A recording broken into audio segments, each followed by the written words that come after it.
whereof one cannot speak, thereof one cannot stay silent. You are lost in the gasp of transmission of the memories and the unconscious part of your ancestral stories. You embody the collective memory of your perpetrator nation. We will now go through the process of shedding light onto your shame and your fear. I will count from 10 to 1, thereby facilitating your coming into being. By 1, you will be living in the presence of the past. 10. You love water. You love nature.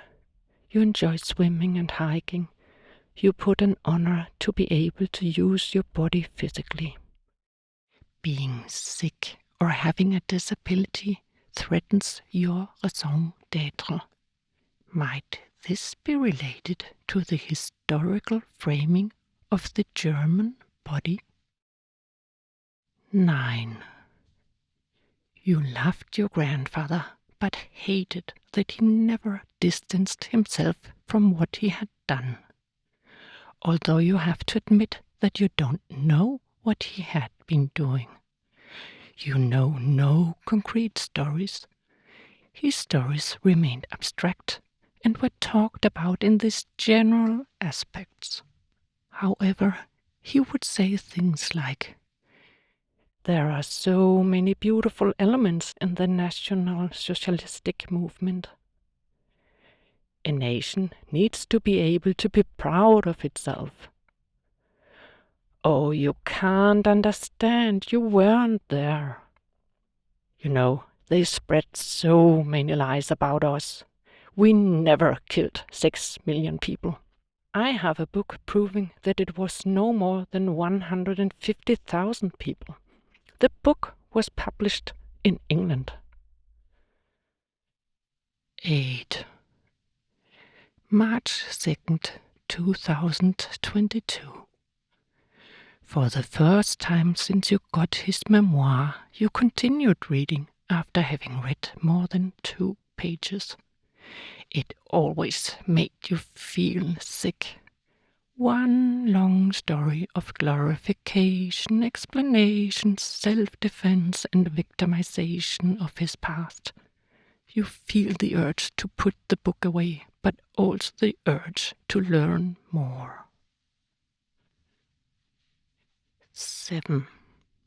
It's interesting how you carry on your family tradition and thereby history. Your grandparents got married in this beautiful, huge cathedral. Your grandmother looks stunning in the pictures in her long white dress. However, you come out of an atheist family and you discuss humans not having free will with your kids. You learned that your grandparents left the church when entering the party. 6. You learned about the concept of epigenetic inheritance, meaning that parents' stressful experiences can be transmitted to the offspring. These effects may endure for several generations. This alteration in the gene expression is not due to changes in the DNA code, but due to epigenetic tagging. They resemble ornamentation put on the DNA. You wonder which part of your grandparents' trauma you passed on to your kids. And your psychologist asks you why you're so obsessed with this phenomenon. Should you not decide to change your approach to the trauma instead? I count 5. You have always been and are acting like a chameleon, but can't escape shame. At the age of 19, you moved to another country. 2 months later, you denied being a German. You traveled into the world with a new flag sewn onto your backpack. The world all of the sudden cordially welcomed you. An unfamiliar and warm feeling. But you felt that you betrayed everybody. 4. Enacting silence. The interpersonal field determines how the past is constructed. You got a dissociated version of the past. And also in your family, the process of transmission of history is gendered. Your father remains completely silent. Your mum makes the talking, telling that her mother-in-law told her that there was only this one incident that she could not forgive her husband for having done during the war. He once returned proudly and proclaimed that he had refused to get involved with that French girl who had declared her love to him. Is this worthy of a soldier? 3. As long as you can remember, you have been afraid. Afraid of going to kindergarten, afraid of drawing people's attention to you by making noises, afraid of making a mistake, afraid of another big economic crash, afraid of war. You found yourself addicted to the news, especially the ones that could be interpreted as, here comes the catastrophe. And then February 24th, 2022. Donbass, Luhansk, Donetsk. You were so happy that you had firewood in your basement. 2.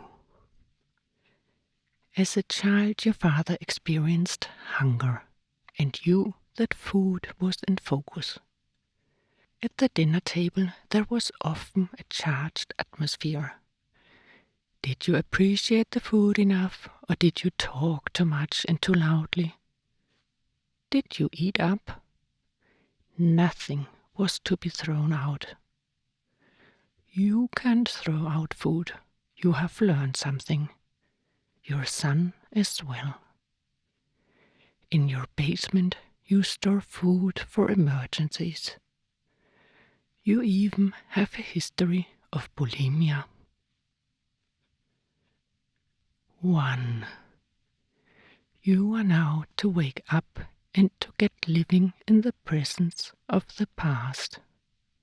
The process of transmission of the trauma might never fully find its most profound endpoint, the inscription of emotional truth into the narrative of the generations.